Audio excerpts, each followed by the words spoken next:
wabarakatuh. Salam sejahtera untuk kita semuanya. Rahayu, rahayu, rahayu. Pada kesempatan kali ini saya akan membahas tentang tanda-tanda dan prosesnya orang yang dipilih oleh kodam leluhur untuk didampingi.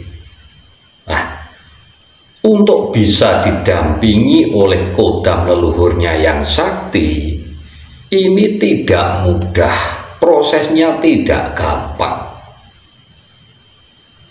Jadi kodam leluhur atau makhluk gaib yang dulu mendampingi kakek buyut panjenengan dulu yang sakti, ini untuk meneruskan eksistensinya, ini memang mencari keturunannya yang energinya selaras.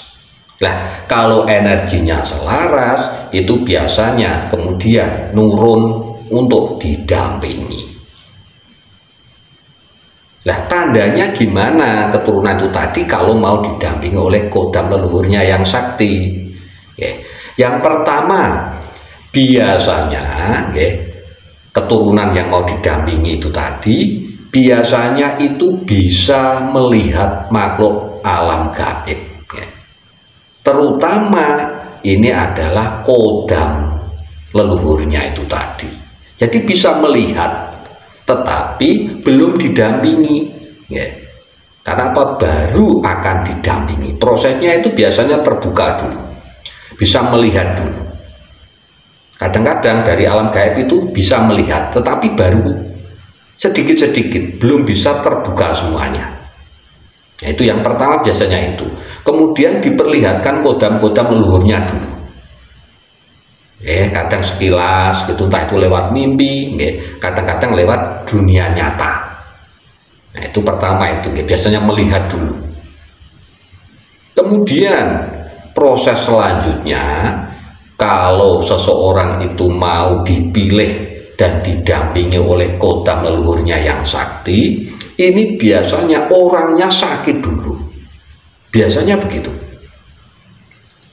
Lah, sakitnya itu tidak sebentar, kadang-kadang itu berminggu-minggu, bahkan berbulan-bulan, bahkan ada yang bertahun-tahun. Itu sakit gitu.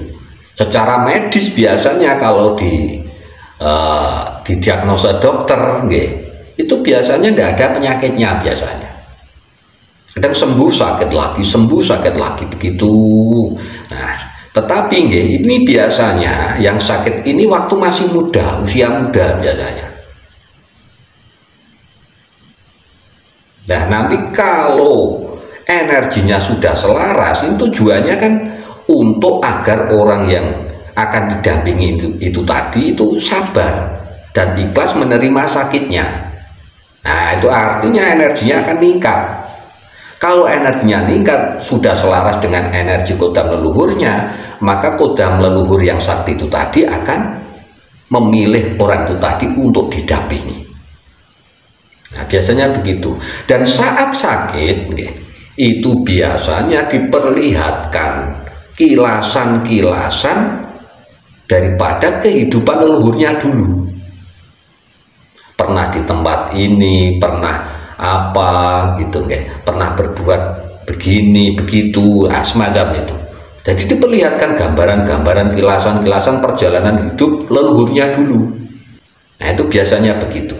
Kemudian proses selanjutnya, kalau tadi sakit sudah sembuh, kemudian siap didampingi, dipilih oleh kodam leluhurnya itu tadi untuk didampingi, ini biasanya kemudian mata batinnya itu terbuka.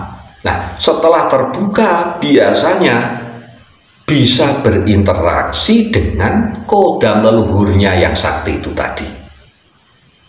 Nah, interaksinya ini juga bisa lewat dunia mimpi, biasanya memberi pesan-pesan, atau juga bisa lewat dunia real semacam ini. Kadang diberi isyarat-isyarat tertentu kalau akan ada bahaya, seumpama semacam itu. Jadi bisa berinteraksi. Kadang bisa bertukar pikiran juga. Nah ini dengan kodam leluhurnya yang sakti tadi. Nah setelah bisa berinteraksi dengan kodam leluhurnya, proses selanjutnya adalah biasanya orang tersebut itu kemudian diberi pusaka biasanya. Nah, pusaka ini ada yang pusaka gaib, juga ada yang pusaka real. Kadang-kadang entah di daerah mana gitu kan diperlihatkan kilasan bahwa simbahnya dulu kakek buyutnya ini mempunyai pusaka, benda pusaka, benda bertuah. Itu biasanya kemudian orang tersebut keturunannya ini tadi kemudian apa? Mendapatkan pusaka itu tadi. Gitu. Biasanya begitu. Nah, setelah mendapatkan benda-benda pusaka, ataupun benda-benda pusaka yang gaib, jadi kadang ada yang hanya gaib saja pusakanya itu, energinya saja yang masuk.